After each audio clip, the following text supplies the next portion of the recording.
Hey guys, welcome to government jobs Gyan YouTube channel.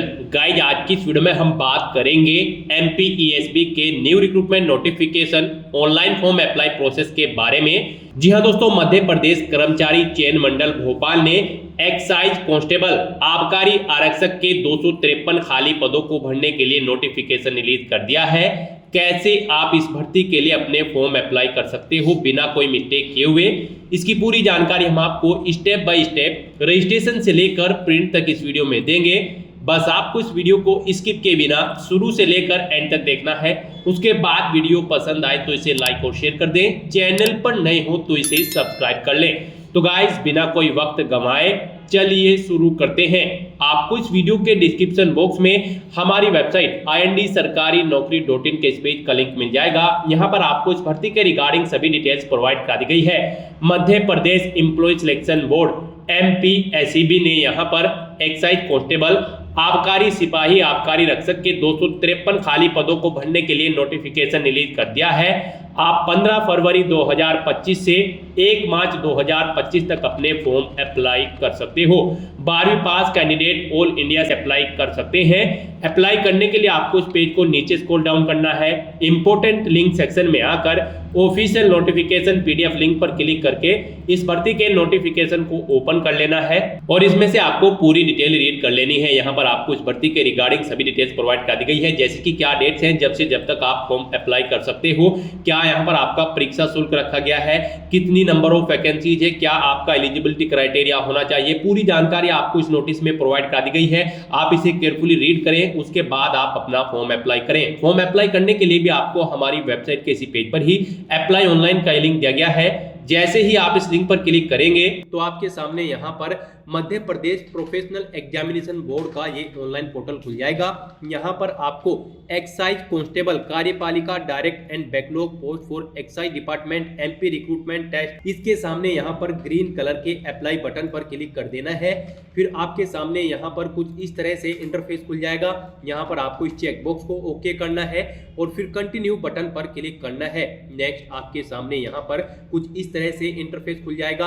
अगर आप पहले से रजिस्टर्ड हो तो आपको यहाँ पर अपना पंजीकरण क्रमांक और डेट ऑफ बर्थ एंटर करनी है और इस कैप्चे का आंसर करके आपको सत्यापित कर आगे बढ़ाए बटन पर क्लिक करके लॉगिन कर लेना है और फिर अपना फॉर्म फिल करना है। और अगर आप यहाँ पर फर्स्ट टाइम अप्लाई करने जा रहे हो तो यहाँ पर आपको सबसे पहले अपना प्रोफाइल रजिस्ट्रेशन इस लिंक पर क्लिक करना है। फिर आपके सामने यहाँ पर कुछ इस तरह से इंटरफेस खुल जाएगा। अब यहाँ पर आपसे पूछा गया है कि क्या आपके पास पूर्व में पंजीकृत प्रोफाइल ID है। अगर है तो आप हाँ करेंगे, नहीं तो आप यहाँ पर नो सेलेक्ट कर लेंगे। उसके बाद यहाँ पर आपके सामने कुछ इस तरह से इंटरफेस खुल जाएगा। अब यहाँ पर आपको अपना मोबाइल नंबर और ईमेल ID एंटर करने के बाद इस कैप्चा का यहाँ पर आंसर प्रोवाइड कराना है और फिर OTP प्राप्त करे बटन पर क्लिक करना है। फिर आपके रजिस्टर्ड मोबाइल नंबर और ईमेल ID पर एक OTP सबमिट कर दिया गया है। वो OTP आपको यहाँ पर एंटर करने के बाद OTP सत्यापन करे बटन पर क्लिक करना है। अपना OTP वेरीफाई करने के बाद आपको पंजीयन करे बटन पर क्लिक करना है। फिर आपके सामने यहाँ पर कुछ इस तरह से प्रोफाइल लॉगिन का ये इंटरफेस खुल जाएगा। अब यहाँ पर आपको सामान्य पंजीकरण क्रमांक और प्रोफाइल पासवर्ड एंटर करने के बाद ये कैप्चा यहाँ पर फिल करना है और फिर लॉगिन बटन पर क्लिक कर लेना है। आपका पंजीकरण क्रमांक और प्रोफाइल पासवर्ड आपके रजिस्टर्ड मोबाइल नंबर पर सबमिट कर दिया गया है।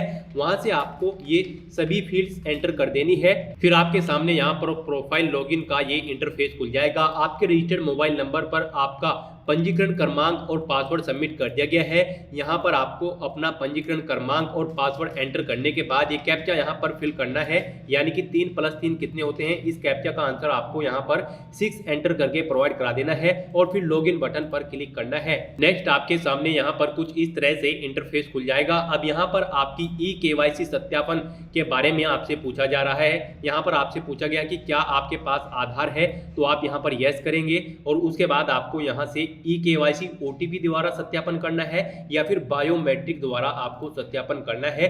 अपने अकॉर्डिंग आपको यहाँ से ऑप्शन सेलेक्ट कर लेना है और फिर आपको आगे बढ़ाए बटन पर क्लिक करना है। नेक्स्ट आपके सामने यहाँ पर कुछ इस तरह से इंटरफेस खुल जाएगा। अब यहाँ पर आपको अपना आधार नंबर एंटर करना है और फिर यहाँ पर इस चेकबॉक्स को ओके करने के बाद आपको इस कैप्चा का आंसर यहाँ पर प्रोवाइड कराना है और जनरेट eKYC OTP बटन पर क्लिक कर देना है। फिर आपके रजिस्टर्ड मोबाइल नंबर पर जिससे आपका आधार कार्ड अटैच है उस पर एक OTP आएगा। वो OTP आपको यहाँ पर एंटर करना है और फिर गेट डिटेल्स बटन पर क्लिक कर देना है। नेक्स्ट आपके सामने यहाँ पर कुछ इस तरह से इंटरफेस खुल जाएगा। अब यहाँ पर आपको अपनी पर्सनल इंफॉर्मेशन फिल करनी है। सबसे पहले यहाँ पर आपको अपना नाम एंटर करना है, फिर आपको लास्ट नेम एंटर कर देना है। नेक्स्ट यहाँ पर आपको अपने फादर या हस्बैंड का नाम एंटर करना है, फिर आपको अपनी मदर का नाम एंटर करना है। नेक्स्ट यहाँ पर आपको अपनी डेट ऑफ बर्थ 10वीं की क्लास की जो आपकी मार्कशीट है उसके अकॉर्डिंग इस कैलेंडर में से सिलेक्ट कर लेनी है।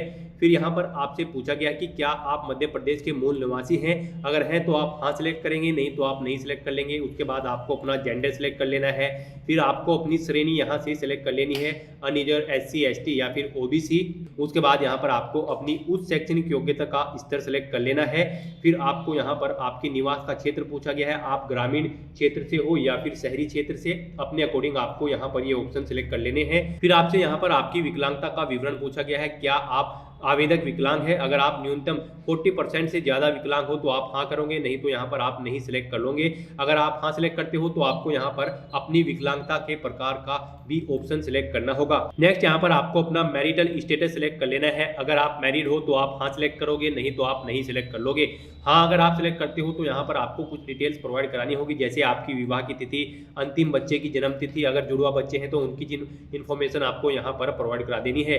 नेक्स्ट यहाँ पर आपको अपना वर्तमान पता एंटर करना है। इसमें आपको अपना मकान नंबर, गली गांव या मोहल्ला नंबर, राज्य, तहसील और पिन कोड एंटर कर देना है। साथ ही साथ जिला भी आपको यहाँ से सिलेक्ट कर लेना है। फिर आपसे पूछा गया है कि क्या आपके शरीर पर कोई पहचान के लिए चिन्ह है, अगर है तो यहाँ पर आपको उस जगह का नाम एंटर कर देना है, अदरवाइज यहाँ पर आपको नो मार्क एंटर करना है।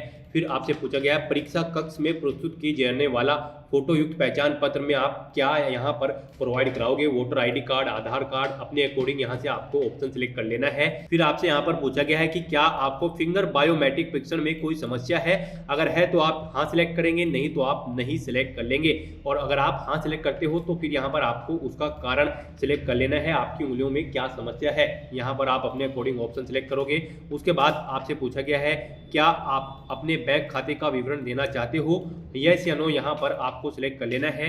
फिर आपको इस चेकबॉक्स को ओके करना है घोषणा पत्र में और पंजीकृत करे बटन पर क्लिक कर देना है। नेक्स्ट आपके सामने यहाँ पर कुछ इस तरह से इंटरफेस खुल जाएगा। अब यहाँ पर आपको अपना फोटो, सिग्नेचर और हैंड रिटन टेक्स्ट अपलोड कर देना है। उसके लिए आपको फॉर्मेट यहीं पर प्रोवाइड कराया गया है। आपको क्लिक हियर डाउनलोड टेम्पलेट इस लिंक पर क्लिक करना है। फिर यहाँ पर आपके सामने कुछ इस तरह से इंटरफेस खुल जाएगा। यहाँ पर आपके फोटो का साइज 4.5 सेंटीमीटर होना चाहिए।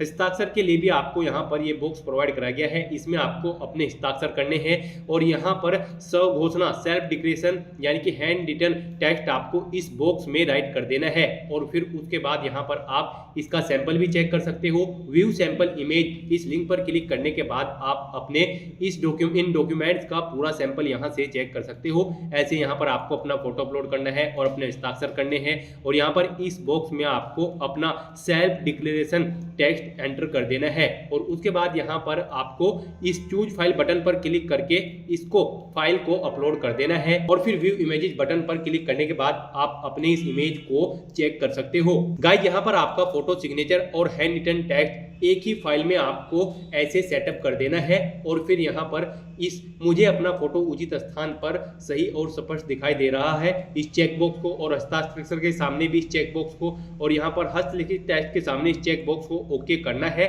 और फिर upload photo, signature, hand written text button पर क्लिक कर देना है।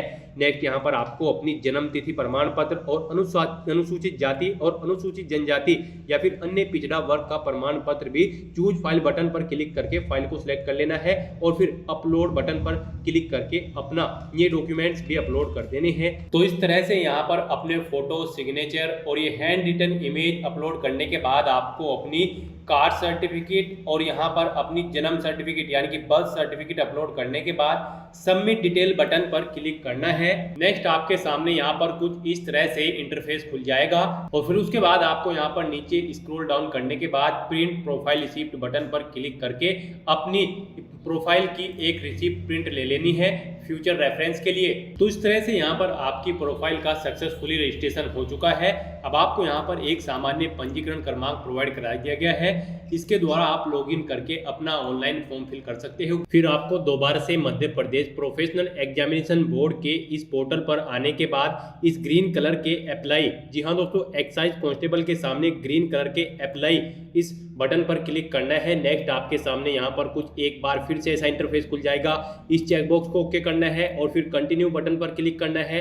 अब यहाँ पर आपको अपना सामान्य पंजीकरण क्रमांक एंटर करने के बाद अपनी जन्म तिथि एंटर करनी है और इस कैप्चे का आंसर प्रोवाइड कराने के बाद आपको सत्यापित कर आगे बढ़ाए बटन पर क्लिक कर देना है। नेक्स्ट आपके सामने यहाँ पर कुछ इस तरह से इंटरफेस खुल जाएगा। अब यहाँ पर आपको कुछ फील्ड तो ऑटोमेटिकली फिल मिल जाएंगी जो आपने रजिस्ट्रेशन टाइम पे फिल की है। बाकी की डिटेल्स अब आपको यहाँ पर फिल कर देनी है। आपको इस पेज को नीचे स्क्रॉल डाउन करना है और आवेदक द्वारा संलग्न अन्य दस्तावेज सेक्शन में आकर यहाँ पर आपसे पूछा गया है कि आप भूतपूर्व सैनिक हो, दिव्यांग हो या फिर बिना वर्ग हो, तो यहाँ पर आपको अपने अकॉर्डिंग सेलेक्ट कर लेना है। अगर आप भूतपूर्व सैनिक हो तो की गई सेवा की अवधि यहाँ पर आपको माह में एंटर करनी होगी, नहीं तो यहाँ पर आपको नहीं सिलेक्ट कर लेना होगा। फिर उसके बाद आपसे पूछा गया है कि क्या आप मध्य प्रदेश शासन के अधीन छटनी शुदा कर्मचारी हैं, अगर हैं तो आप हाँ करेंगे, नहीं तो यहाँ पर आप नहीं सिलेक्ट कर लेंगे। उसके बाद अगर आप हैं तो यहाँ पर अवधि माह में एंटर कर देंगे। क्या आप विधवा, परित्यागता, तलाकशुदा है तो उसके यहाँ पर आपको येस या नो सिलेक्ट कर लेना है अपने अकॉर्डिंग। यहाँ पर ये ऑप्शन आपको डिसेबल कर दिया जाएगा अगर आप अनमैरिड हो। फिर उसके बाद यहाँ पर आपसे पूछा गया है क्या आप विक्रम पुरस्कार में सम्मानित खिलाड़ी हैं, अगर हैं तो आप हाँ पर सिलेक्ट करोगे, नहीं तो आप यहाँ पर नहीं सिलेक्ट कर लोगे। नेक्स्ट, अगर आप मध्य प्रदेश राज्य के रोजगार कार्यालय में पंजीयन हो तो आपको यहाँ पर उसकी डिटेल भरनी है, जैसे कि पंजीयन क्रमांक, पंजीयन दिनांक और पंजीयन जिले का नाम यहाँ पर आपको सिलेक्ट कर लेना है। उसके बाद यहाँ पर आप नियम पुस्तिका के नियम क्रमांक 1.12 के अनुसार दी गई न्यूनतम शैक्षणिक की अर्हता रखते हैं तो यहाँ पर आपको हाँ सेलेक्ट कर लेना है। उसके बाद यहाँ पर आपसे पूछा गया है क्या आप नियम पुस्तिका की नियम क्रमांक 1.11 के अनुसार दी गई न्यूनतम शारीरिक अर्हता रखते हैं तो यहाँ पर आपको यस सेलेक्ट कर लेना है, यानी कि हाँ सेलेक्ट कर लेना है। जो इस पोस्ट के लिए रिक्वायर्ड आपकी न्यूनतम शारीरिक अर्हता है वो आपके पास होनी जरूरी है, इसलिए यहाँ पर आपको हाँ सेलेक्ट कर लेना है। उसके बाद यहाँ पर आपसे पूछा गया है कि आप अपनी परीक्षा शहर की प्राथमिकता क्रम से यहाँ पर सिलेक्ट कर सकते हो। प्राथमिकता फर्स्ट में यहाँ पर आपको 4 ऑप्शन प्रोवाइड कराए जा रहे हैं जहाँ पर आपका एग्जामिनेशन सेंटर रहेगा। यहाँ पर आपको ये चारों सिटी सिलेक्ट कर लेनी है 1 बाय 1 करके। उसके बाद यहाँ पर आपको घोषणा पत्र में आकर इस चेकबॉक्स को ओके करना है और फिर आगे बढ़ाएं बटन पर क्लिक कर देना है। नेक्स्ट आपके सामने यहाँ पर कुछ इस तरह से इंटरफेस खुल जाएगा। आपके एप्लीकेशन फॉर्म का पूरा प्रीव्यू यहाँ पर आपको शो कर दिया गया है।